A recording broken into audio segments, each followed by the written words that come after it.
last week. I felt like some of those defensive backs were kind of gunning for him, and it was sad to see that go down because I couldn't help him.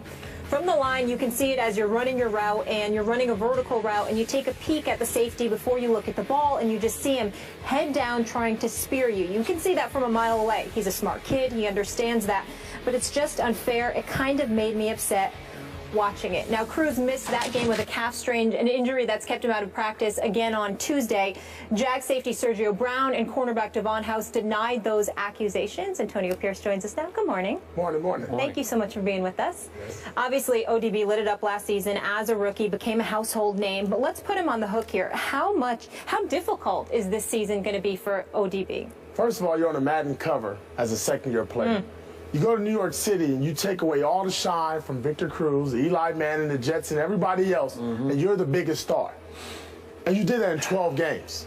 And all offseason, all we had to do is watch that catch. Now I'm a defensive player, right? I'm looking on the outside.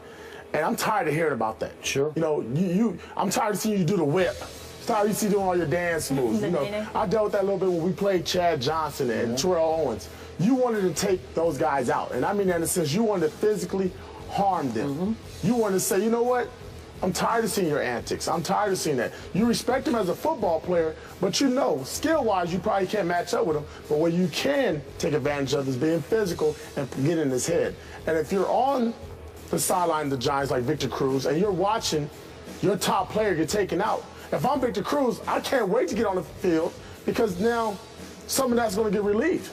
Because they're not all eyes are going to be on Odell Beckham. And that's the problem. The Giants have nobody else around Odell Beckham to take that target off of him. Stephen A., what do you think? Well, listen, first of all, let's give the players for the Jaguars the benefit of the doubt. When you have an accusation levied against you, if they say that it wasn't true, that that's not what they were doing, we don't have to take their words. I'm going to choose to take their words for it. What I would say to you is that I also think about the NFL and the focus that they have on avoiding headshots and how guys are getting penalized for that kind of stuff. And it really bothers me because for me, I have absolutely positively no problem with a defensive player targeting other players if you're trying to cave their chest in, if you're trying to, to put them on their backside, but not end their careers or not end their seasons. You see what I'm saying? There's a difference to me. And Antonio, you played, I didn't, particularly on this level. You would know better than me. So I'm not really debating it, just giving my point, and I'm open to being corrected. All I'm saying is the word spear, when I think about that, I think about guys targeting low. And I think there's no excuse for that. That's one of the problems that I have with the NFL. The NFL, obviously, as always, are thinking about themselves and not the health of their players, because when they talk about these guys and focusing on concussion issues, to transfer that to encouraging guys to go so low where they're taking out your knees, that really, really concerns me. And I don't care what anybody say. If you ask a guy, where would he rather get hit? He'd rather get knocked upside his head than have his knees and his legs taken out from under him. I just wish the NFL focused on low just as much as they focus on high. But if a guy is just targeting a receiver and you're waiting for him to come over the middle, even if he ain't looking, and you give him a shot in that midsection area, the neck to the waist, and you cave that brother's chest in and you're targeting him at every turn, I have no problem with that. That's big boy rules. Odell Beckham Jr., Victor Cruz, and all of the receivers in between should man up and deal with that. But I got a problem if you're hitting too high, and obviously if you're hitting too low. That's just me. I want to go back and expand upon Antonio's early strong points that you made. This is New York City, and this young man, off one all-time great catch, just was launched into the biggest, brightest spotlight maybe on earth. Gotten, what, 4 different national TV commercials out of it after his rookie year, in which, as you point out, he only played 12 games. I think it's going to be a struggle for him this year. I think he's going to have to get his feet back on the ground and figure out how this game works, because he's not just going to be targeted by Eli Manning, as you said, and I don't mean this in a dirty way. He's going to be a target of every secondary and every linebacking core. They just are. He talks big. One DB told me in the offseason he's a big trash talk. He really likes to talk because he really likes to back it up. But you know how that works. Yep. You better be able to back it up.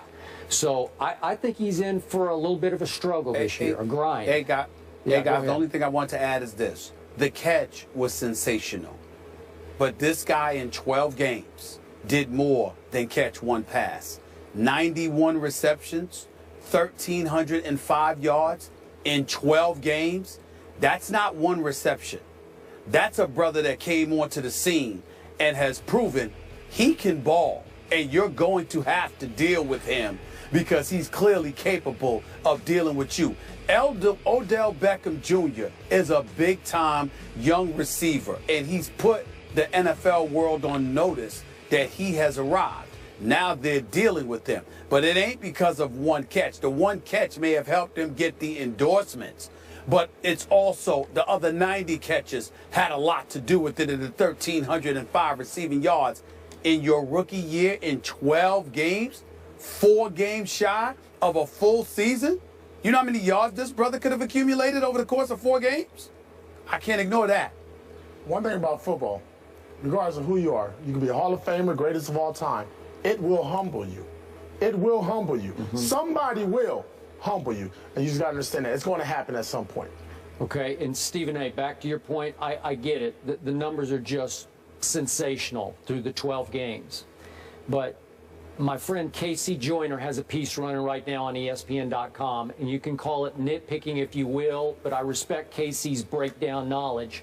And he's predicting that Odell will struggle this year, and it's too complicated for me to go through all the metrics that he uses, but he's making the case that Miles Austin had one sensational big year.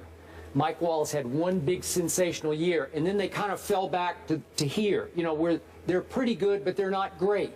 And he's projecting that Odell will fall back to a different level. I don't know, because I saw greatness in him last year. I'm with you. I did. And I talked to people who said we just couldn't cover him. We could not deal with him. But here's the question for both of you. What's wrong with being very good on an NFL level? I understand that he may not be as great as he's projecting or other folks are projecting he may be. We'll see. But what's wrong with being very good? There's a lot of dudes in the NFL who are not very good. He happens to be somebody that we're debating greatness or very good about. With Eli Manning as his quarterback, with Ruben Randall and Victor Cruz as his sidekick or him being their sidekick. That's not a bad scenario to be in. I would just say keep that in mind. Okay, I hear you. But we did have Odell on this show, and I found him to be off camera, a humble kid and a little bit of a sensitive kid, and I mean that in a good way.